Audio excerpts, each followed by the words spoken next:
కొద్దిగా లేట్ అయిపోయింది. లంచ్ కార్యక్రమం మొదటి సెషన్ లేట్గా స్టార్ట్ కావడం వల్ల సెకండ్ సెషన్ కూడా లేట్గా ప్రారంభించుకోవాల్సి వచ్చింది.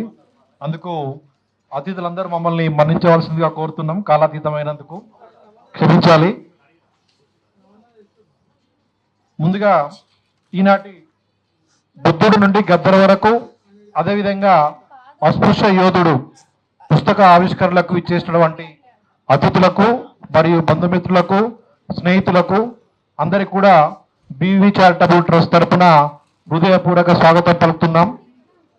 ధన్యవాదాలు అందరికి కూడా. ఈనాటి కార్యక్రమానికి ఉమ్మడి ఆంధ్రప్రదేశ్ మాజీ ప్రిన్సిపల్ సెక్రటరీ శ్రీ కాకి మాధవరావు గారికి వేదిక మీదకి రావాల్సిందిగా సాదర ఆహ్వానం పలుకుతున్నాం. అదేవిధంగా పుసనూరి రవీందర్ గారు ప్రముఖ రచయిత, కేంద్ర ప్రభుత్వ సాహిత్య అకాడమీ యువ పురస్కార గ్రహీత, వారిని కూడా వేదిక మీదకి రావాల్సిందిగా కోరుతా ఉన్నాం. అదేవిధంగా సుజాత వేదిక మీదకి వచ్చే అతిథులకు పుష్పగుచ్చం ఇచ్చి స్వాగతం పలకాల్సిందిగా కోరుతా ఉన్నాం. అదేవిధంగా తెలంగాణ రాష్ట్ర తొలి BC commission chairman Shri Ramulu గారి, అదేవిధంగా ప్రముఖ నవల రచయిత కాలువ మల్లయ్య గారికి వేదిక మీదకి రావాల్సిందిగా కోరుతా ఉన్నాం. అదేవిధంగా జి రాములు గారు సిపిఎం పార్టీ సీనియర్ నాయకులు, వారిని కూడా వేదిక మీదకి రావాల్సిందిగా కోరుతా ఉన్నాం. అతిథులు ఇటు వస్తున్నారు. అదేవిధంగా శ్రీ రేఖా చంద్రశేఖర్ గారిని వేదిక మీదకి రావాల్సిందిగా కోరుతా ఉన్నాం. అదేవిధంగా జయరాజ్ అన్న వేదిక మీదకి రావాల్సిందిగా కోరుతా ఉన్నాం. అదేవిధంగా ఎస్ వినయ్ కుమార్ గారికి వేదిక మీదకి రావాల్సిందిగా కోరుతా ఉన్నాం.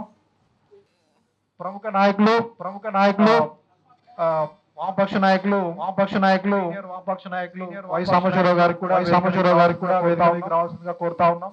బుద్ధుడి నుండి గద్దర్ వరకు పుస్తక ఆవిష్కర్త, అదేవిధంగా ఆ పుస్తక ఆవిష్కరణకి ముఖ్య అతిథి KCP projects chairman and managing director Shri K Anil Kumar garu వస్తా ఉన్నారు. వారు దారిలో ఉన్నారు. వారు వచ్చిన తర్వాత వేదికను అలంకరిస్తారు.